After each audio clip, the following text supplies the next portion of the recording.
Well, folks, in today's video, we're going to be fixing up this Athearn Blue Box Canadian Pacific SD40-2.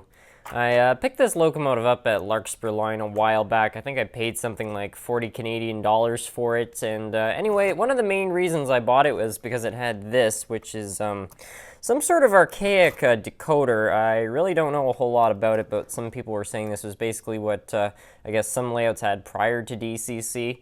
No idea how it works, but in any case, it doesn't really seem to be functional, so we're going to be removing this today, and then I'm going to see if we can maybe wire something else up, and hopefully get this cool little locomotive running again. So yeah, anyway, let's get started. So just before we get started off here, I just want to show all of you exactly what this thing is doing here. And the funny thing is, the light is wired into that decoder, but when I give it power, it lights up without basically addressing it or anything like that, so that's sort of weird. But no matter what I do on this controller, the locomotive will not move. I've tried resetting the decoder, none of that's worked. And the same goes for DC power. If I put some DC voltage in the track there, you can see it's not doing anything, but the light's coming on there. So I think it's just because whatever's in here is not compatible with my systems. But yeah, in any case, hopefully we'll be able to get it running. These old Athearn Blue Boxes tend to be pretty tough, so I'm very confident it's not the motor or anything like that. So I found this little decoder in a junk bin. This is actually a pretty nice decoder. I think this costs like 30 Canadian dollars. I already put it in something, but I think I removed it for whatever reason. But in any case, we might be able to install that in here, provided we can get whatever's in here out. Yeah, hopefully this will all work. Can see the wires going to the motor are intact, so once again that makes me think that it's whatever this weird decoder is, which is causing it not to function there. Anyway, we're now going to try to remove this. It looks to me like if we just slide it, it might pop out. I really, I can't tell though.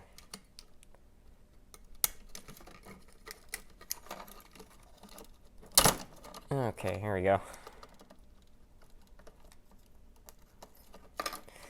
So there's our weird decoder, and it looks like they took the Athearn Blue Box light and just soldered that directly onto some wires there, so you might want to fix the positioning of that. But overall, this thing shouldn't be all that hard to put this decoder into, because the nice thing is somebody's already gone through here and they've added wires to everything. So provided this is all properly isolated and whatnot, really all we need to do is clip all the wires going to this chip or decoder and just install this much more modern one, and hopefully it will make this engine run. Alright, so I'm now going to basically just clip all the wires which are going to this current decoder. I do think this might have been sold genuinely as a decoder though, because you can see all these wires actually still have the correct color coordination of a modern decoder. So I guess this really is just an older style of decoder which used to be sold at one point. It's kind of interesting. I don't know if these are hooked up the correct way, but it doesn't really matter. If you hook them up backwards, it just means the motor's going to run opposite to how it should, basically. So yeah, anyway, now all we need to do is connect up all these wires, and hopefully this thing will run. Alright, so we're now going to wire this whole thing up here. Roughly we're just going to spin these two wires around each other, and then we'll put some flux on them and get them all soldered up here, and we'll just repeat that process to each wire. I'm confident, since they are color coordinated, that they should theoretically be going to the correct places. So yeah, I think this should be all right there. Anyway, let's get some solder on that.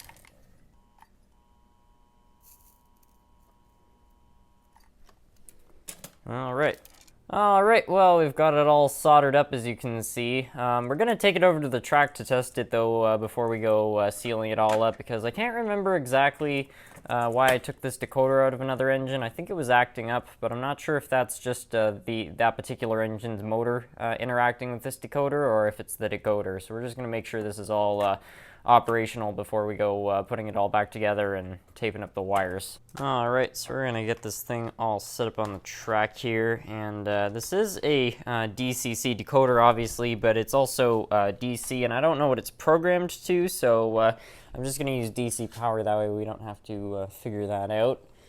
And it would appear to be in working order there.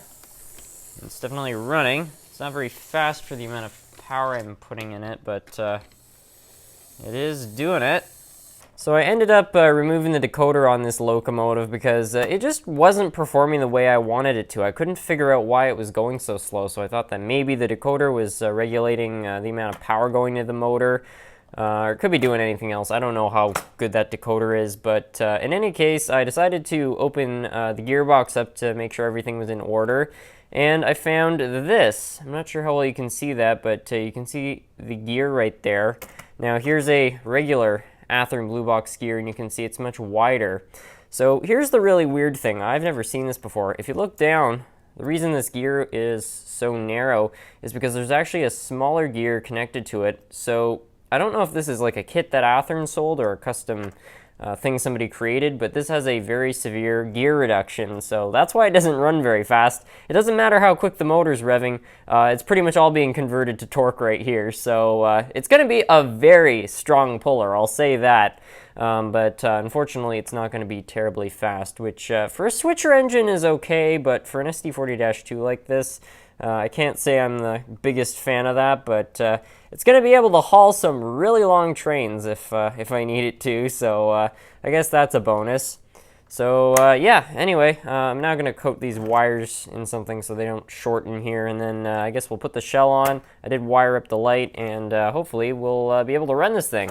Alright, so it's now a bit of time later. I got the shell on this thing, and I also found this little packet in the box. It came in from Athearn. I don't think it had ever been opened, which is interesting, so it came with all these parts right here.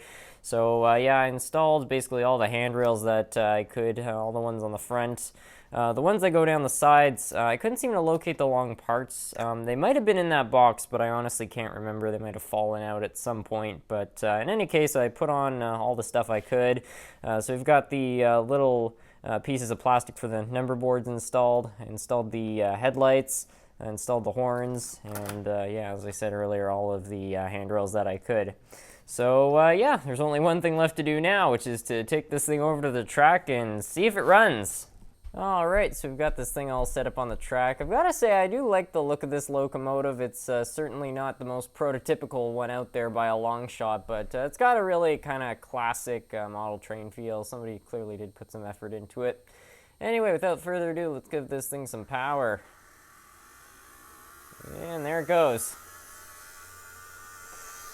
So, it's certainly not the fastest thing. Let's give it all 19 volts there.